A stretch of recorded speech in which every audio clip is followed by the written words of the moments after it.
Every day after school, I check the mailbox before Mom gets home from work. 6 weeks now, my fingers tremble as I sort through bills and catalogs, searching for that thick cream envelope with my name written in fancy calligraphy, Miss Claire Anderson. My imagination runs wild with visions of silk dresses and rose petals, of walking down the aisle before my big brother David and his bride-to-be. Did you hear anything about the flower girl dress yet? I ask Mom over dinner. Again.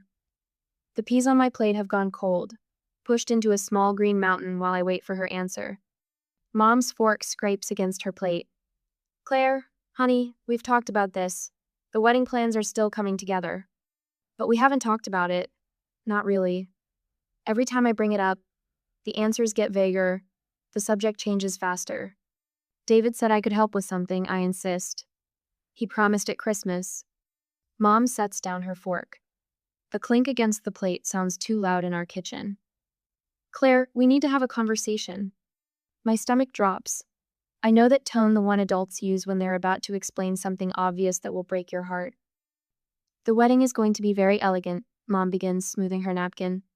David and Rachel have decided to make it adults only, no children at all. The words hit like a punch to the chest. But I'm his sister. You're 12, sweetheart. Mom reaches for my hand. I pull back before she can touch me.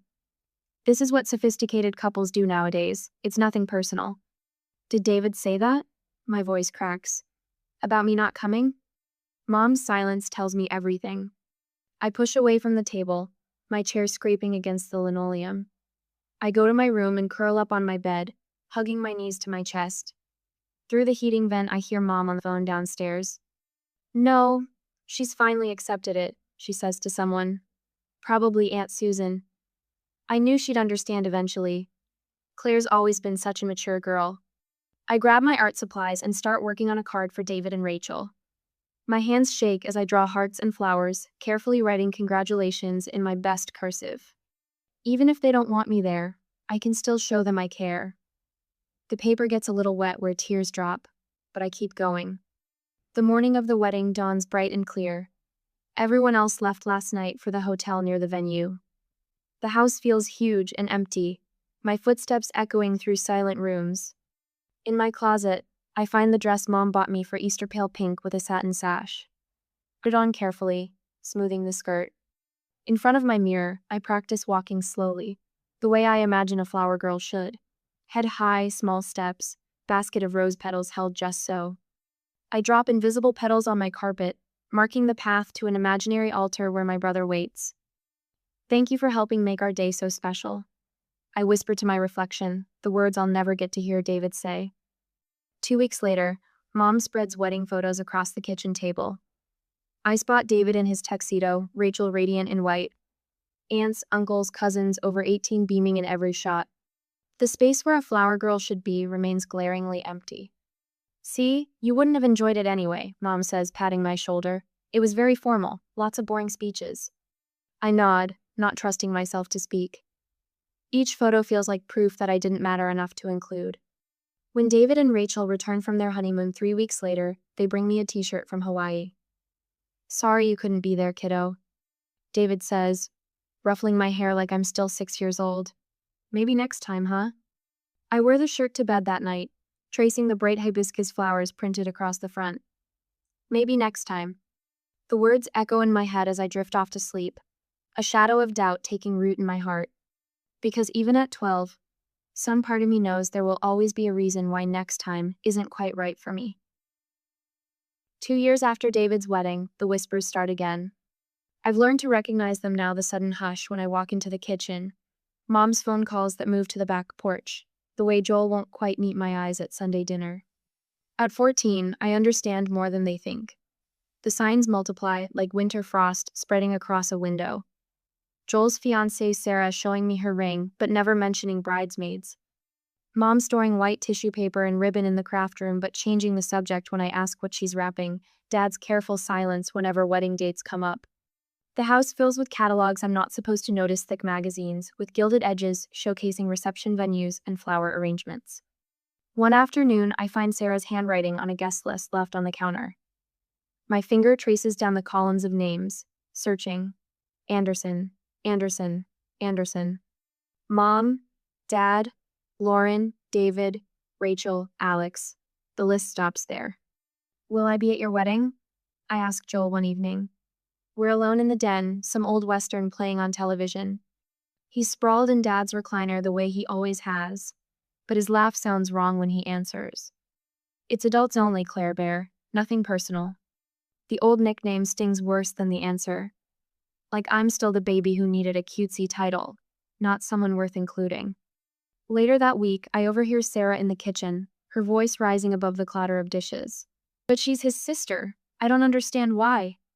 Trust me, Mom cuts in. Claire understands. She's so mature for her age. Always has been. The compliment twists in my chest like a knife. My maturity, once a point of pride, has become their favorite excuse. I spend Joel's wedding day in my bedroom, algebra homework spread across my desk. The house echoes, empty except for the slow tick of the grandfather clock downstairs.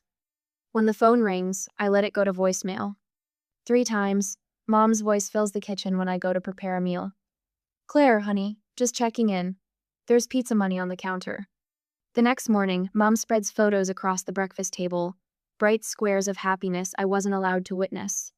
Look how beautiful everything turned out, she says, but I focus on my cereal, watching the squares of wheat turn soggy in the milk. That spring, Lauren gets engaged. My only sister catches me after school, eyes bright with excitement. You'll be in my wedding for sure, she promises, squeezing my hands. I want you as a junior bridesmaid. For 6 months I believe her. I help her choose dresses, spending Saturdays at bridal shops where saleswomen bring us cucumber water and talk about the perfect shade of coral. Lauren holds fabric swatches against my cheek, declaring each one almost right until we find the perfect match. You'll look amazing in this, she says, and I smile so hard my face hurts. But the whispers start again when Lauren's future mother-in-law comes to visit. I recognize the pattern now. Closed doors, hushed voices, that particular silence that falls when I walk into a room. The thing is, Lauren tells me later, her voice small, Tom's family is really traditional. They think 18 is the cutoff for wedding guests. And since you'll only be 16, couldn't you wait until November? The words scratch my throat. I'll be 17 then. Almost 18. Lauren's eyes fill with tears. The venue is already booked, and Mom says, I know what Mom says. I stand up from her bed, where we've sat together planning her wedding since the engagement. I'm so mature for my age. I understand. 2 more years pass. I'm 17 when Alex announces his engagement over Christmas dinner. I watch my cousins Jennifer and Kate, both freshly 18, receive their gold-edged invitations in February. They show them off at Sunday dinner, the fancy calligraphy catching the light. I don't get it, I tell Alex in the garage later while he's fixing Dad's lawnmower. They just turned 18, I'm 17 and a half. He doesn't look up from the engine. Rules are rules, Claire. The words hit me like a slap. Standing there among the oil stains and garden tools, something shifts inside me a click, like a key turning in a lock. These aren't rules, they're choices. 4 times now, my siblings have chosen to exclude me. 4 times, they've decided I matter less than their image of a perfect wedding. That night, I delete the wedding planning boards from my Pinterest account. I unfollow the bridal magazines on Instagram. In my journal, I write 3 words. No more begging. When the whispers start for Alex's wedding, I don't strain to hear them. When Mom leaves wedding magazines on the coffee table, I stack them neatly in the recycling bin. At Sunday dinners, I pass the potatoes and ask about the weather, and pretend not to notice the invitation samples peeking from Alex's fiancée's purse. They want me to be mature about it? Fine. I'll be so mature they'll never see how much it hurts. I'll be so understanding they'll never guess that each exclusion has taught me exactly where I stand in this family, always on the outside. Looking in through frosted glass at the celebrations I'm not quite good enough to join. I focus on my college applications instead. Vermont looks beautiful in the brochures, all mountains and maple trees and places far from here. When Mom asks why I'm applying to schools so far away, I shrug and say something about their English program. I don't tell her that I've measured the distance, 8 hours by car, just far enough that no one will expect me at Sunday dinners anymore. The night before Alex's wedding, Mom knocks on my bedroom door. You're sure you'll be okay tomorrow? She hovers in the doorway, twisting her pearl necklace. We could set up a movie marathon for you, or maybe you could spend the day with Mrs. Peterson next door. I look up from my calculus homework and smile the way they've taught me calm, mature understanding. I've got this huge test Monday, I say. Actually, it works out better this way. More study time. She nods, relief softening her features. Of course I understand. I always understand. But I don't. And I never will again. Have you ever watched a pattern emerge, each repetition making the truth clearer until you couldn't ignore it anymore? Share a moment when you realized someone's actions were showing their true feelings, not just circumstances. When the acceptance letter arrives from the targeted university, I am ready to leave for Vermont, away from my family. But I will tell them eventually. During my first Thanksgiving home from college, I watch Mom arrange her good china, the plates clicking against each other as she sets them around the table. Everyone will be here soon, David and Rachel with their perfect marriage. Joel and his fiancée, Lauren, and her husband, Alex, and whatever girlfriend he's bringing this year. Claire, honey, could you fold the napkins? Mom holds out the stack of white linen, the ones reserved for special occasions. I take them without a word, remembering all the times I've helped prepare for family gatherings where I wasn't welcome. The napkins form crisp triangles under my fingers. I arrange them beside each plate, precise and proper, just like Mom taught me. Just like I've learned to be present, but not too present, helpful, but not demanding attention, existing in the spaces between everyone else's lives. David arrives first, Rachel cradling their newborn. The kitchen fills with cooing and questions about the baby's sleep schedule. I stay by the china cabinet, polishing glasses that don't need polishing. No one notices. Vermont's pretty far, Mom says later, passing me the mashed potatoes. Are you sure about this college choice? There are plenty of good schools closer to home. I spoon potatoes onto my plate. I already accepted their offer. Silence drops over the table like a heavy blanket. 5 pairs of eyes stare at me, the first time they've really looked at me all evening. When were you planning to tell us? Dad's fork scrapes against his plate. I'm telling you now. My voice comes out steady, surprising me. 4 years of being the afterthought in their celebrations have taught me to build my own life in the quiet spaces they never bothered to fill. Lauren reaches for my hand. But Claire, we won't see you. You haven't seen me for years. The words slip out before I can catch them. Not really. More silence. Rachel bounces the baby. Alex suddenly finds his green beans fascinating. Mom dabs at her mouth with her napkin. That was the last time I attended any kind of family gathering. The next 4 years passed pretty quickly, full of studying and focus only on me. After graduation, I find an apartment in Burlington. It's small, just a studio with a kitchenette and a window that looks out on a brick wall. But it's mine. Every morning, I wake up to sunlight painting patterns on walls I chose, surrounded by furniture I picked out. No one else's wedding photos stare down at me. No empty spaces where I should have been but wasn't. Join us for book club Thursday? Maria from the library staff room asks, holding up her thermos of coffee. We're reading that new mystery everyone's talking about. Thursday used to be family dinner night. I haven't been to one in years. Count me on in. The book club leads to coffee dates, which lead to movie nights. Maria introduces me to her cousin who teaches yoga.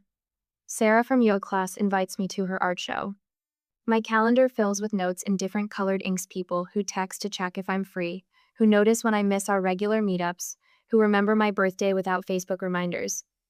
Your potluck contribution was amazing, my neighbor Mrs. Wilson says, returning my casserole dish. Would you share the recipe? I invite her in for tea. She tells me about her grandchildren while I write down the ingredients. Her photos show every family member, even the smallest ones. No one cropped out, no one too young to matter. The community garden plot comes with my apartment building membership. That's where I meet Mark, both of us reaching for the same tomato plant at the spring planting exchange. You take it, he says. I've killed every tomato I've ever tried to grow. I could teach you. The words surprise me. I've learned to be careful with offers, with hope. But his smile reaches his eyes, warm and real. We plant tomatoes together every weekend. He listens when I talk about work, about my book club, about the art class I'm taking. He notices when I skip over family stories, the way I edit around the empty spaces in my history. One evening, kneeling in the dirt, he asks about the gap in my photo collection. No wedding pictures of your siblings? There are 5 of you, right? The tendril of a pea plant wraps around my finger. I could deflect, like always. Change the subject. But Mark's hands are steady and the earth beside mine, patient with silence. I wasn't invited. My voice catches. To any of them. He stops digging. What do you mean, not invited?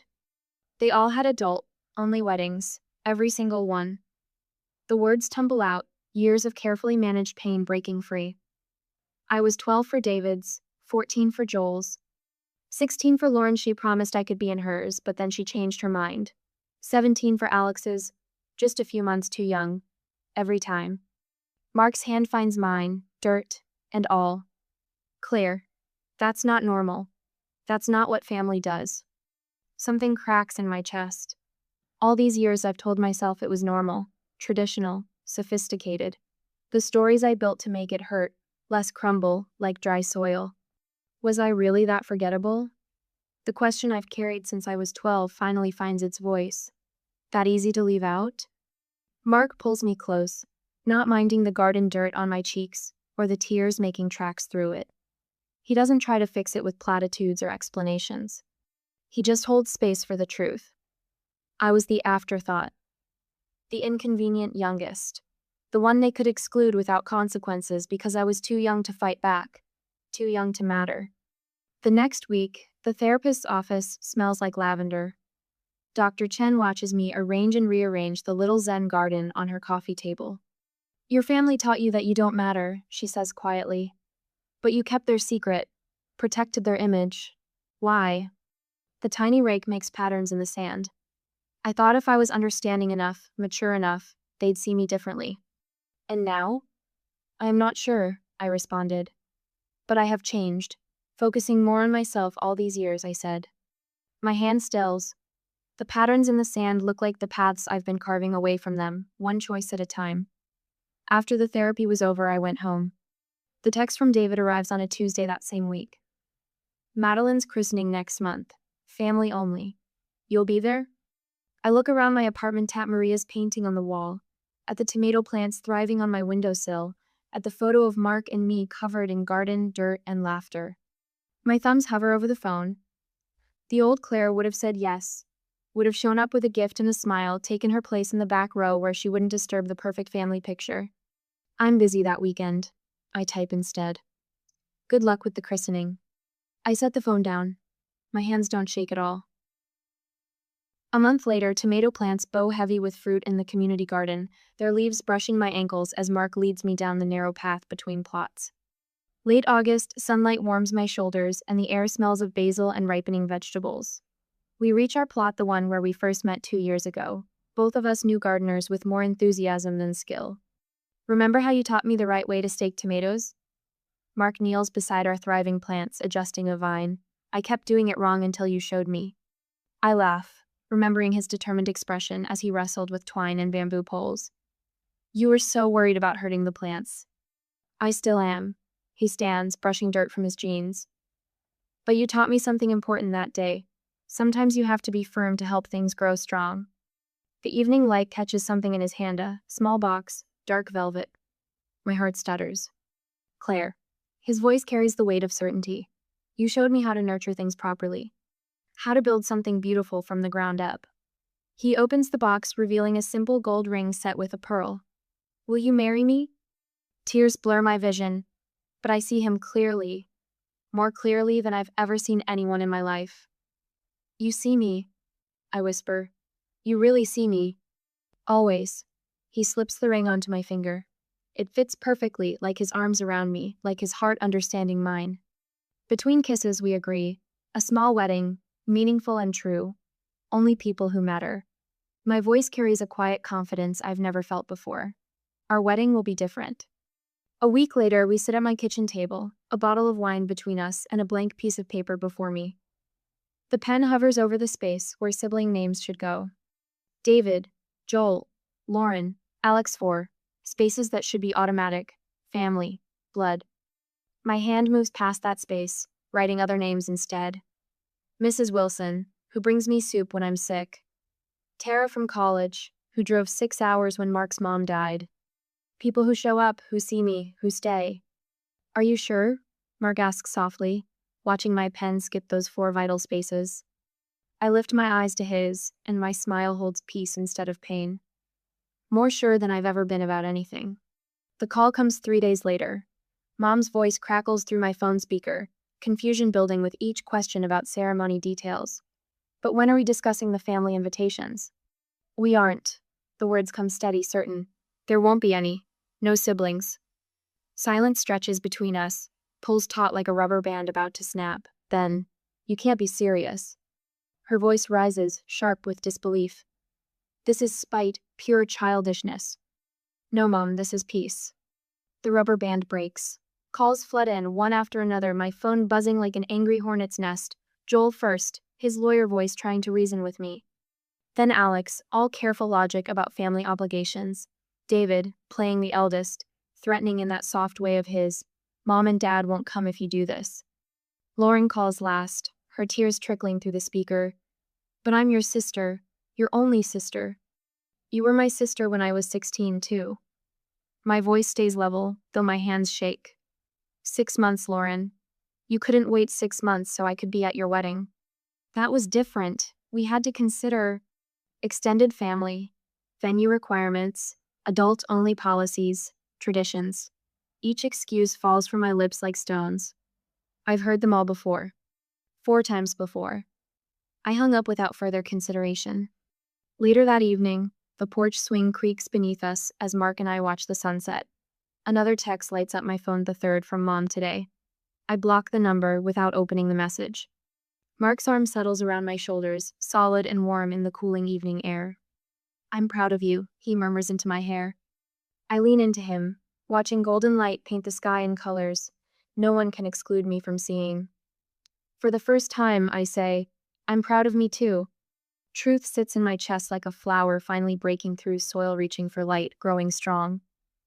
No more bending myself small enough to fit into spaces they never meant to make for me. No more pretending their excuses didn't shape my world. The wedding will be in our garden. Small, true, filled with people who choose to see me. And in the space where siblings should stand, there will be something better. Peace. A month later, the doorbell chimes just as I finish addressing the last wedding invitation. Through the front window's gauzy curtains, I spot 4 familiar silhouettes on my porch. My siblings, standing shoulder to shoulder like a firing squad.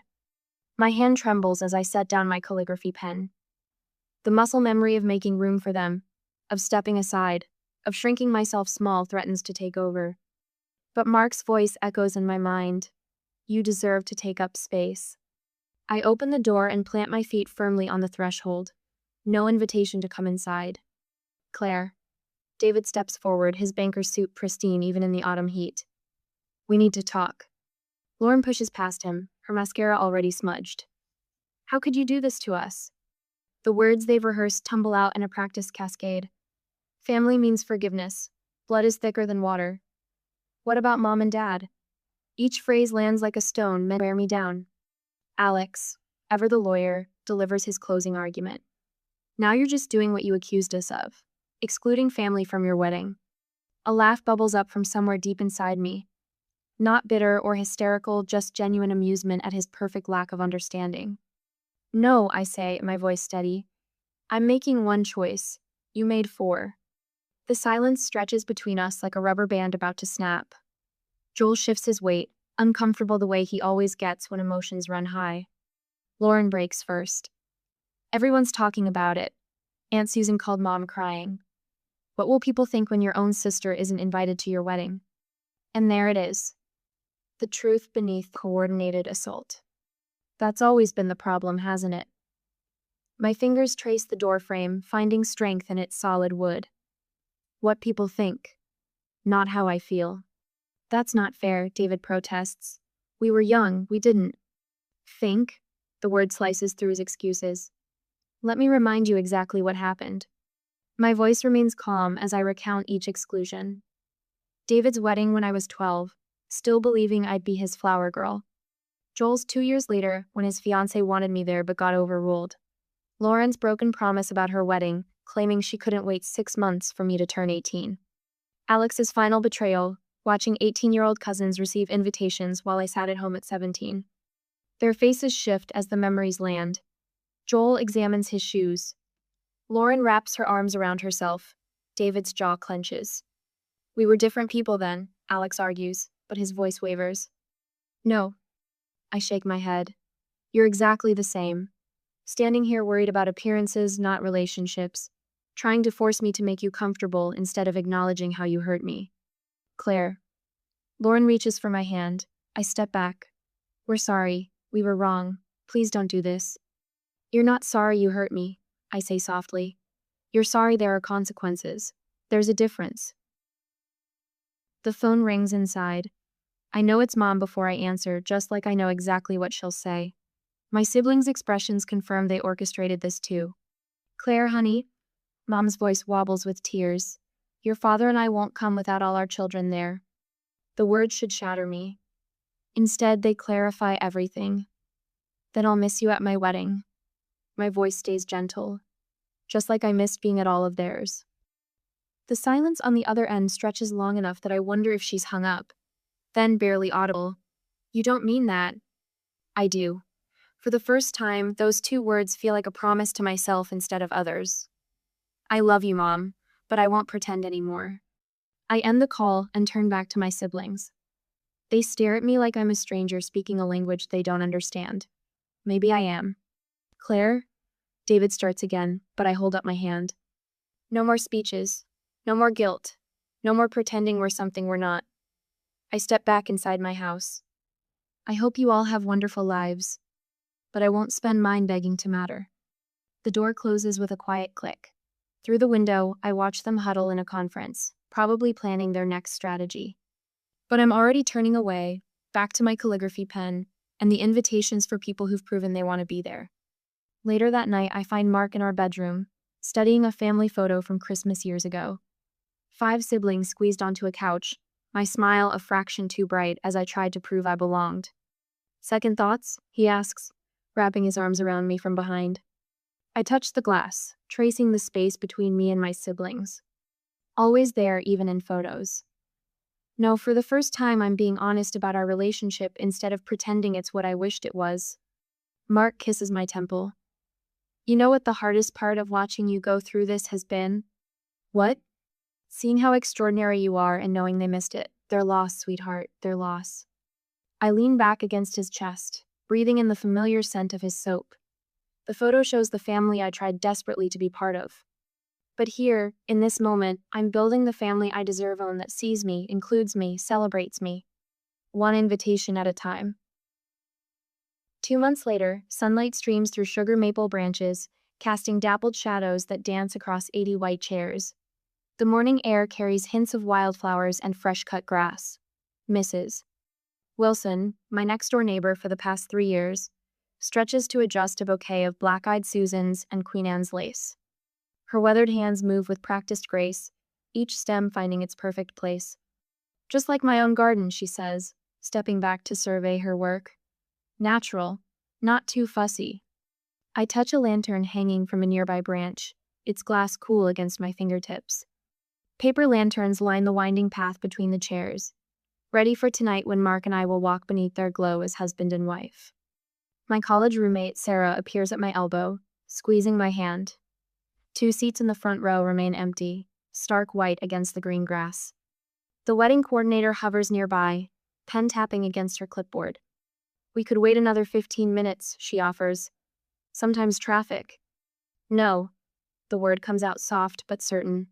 Everyone who's coming is here. Sarah's grip tightens. She remembers those endless nights in our dorm room, my quiet tears after each sibling's wedding. She was there when Lauren's invitation never came, 6 months before my 18th birthday. The violin music begins, floating through the garden like a summer breeze. My hands smooth the simple silk of my dress, no lace, no beading, just clean lines and honest fabric. My feet find their rhythm on the grass, each step deliberate and sure. Mark waits beneath an arch of climbing roses. His eyes fill when he sees me, and a tear slips down his cheek. No shame in it. No attempt to hide the depth of what he feels. This is what love looks like when it's real. When it's earned through 1,000 small moments of truly seeing each other. Marriage, our celebrant begins, her voice carrying to the last row of chairs, is about the family we choose. The ones who show up, who make space, who say you matter, not just with words, but with presence. Mark's hands tremble slightly as he slides the ring onto my finger. I choose you, he says. Not just for today, but for every day. To notice, to include, to cherish. My voice stays steady through my vows. No more trembling little girl, hoping to be worthy of attention.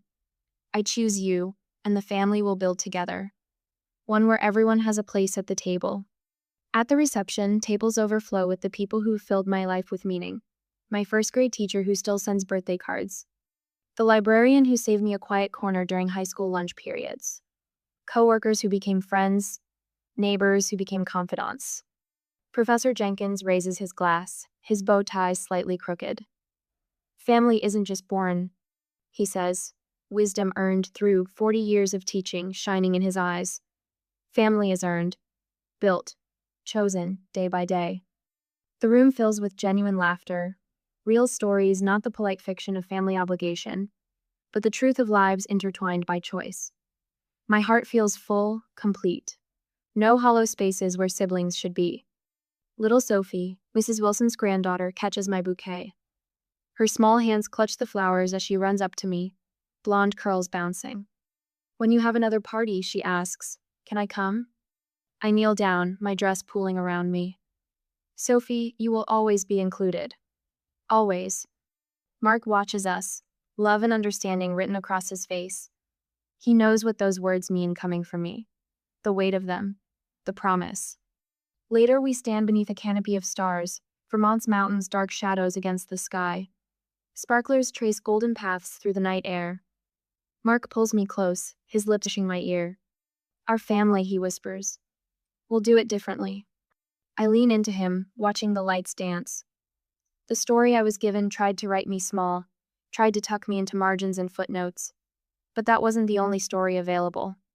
Here, surrounded by people who choose to see me, who make the effort to show up, I've written my own. My face feels peaceful, muscles relaxed in a way they never could be at family gatherings. No regret shadows my smile. No anger tightens my shoulders. Just the quiet certainty of forward motion, of a path chosen with clear eyes and an open heart. The sparklers fade to ember, then ash. But the light inside me burns steady and bright, lighting the way toward tomorrow.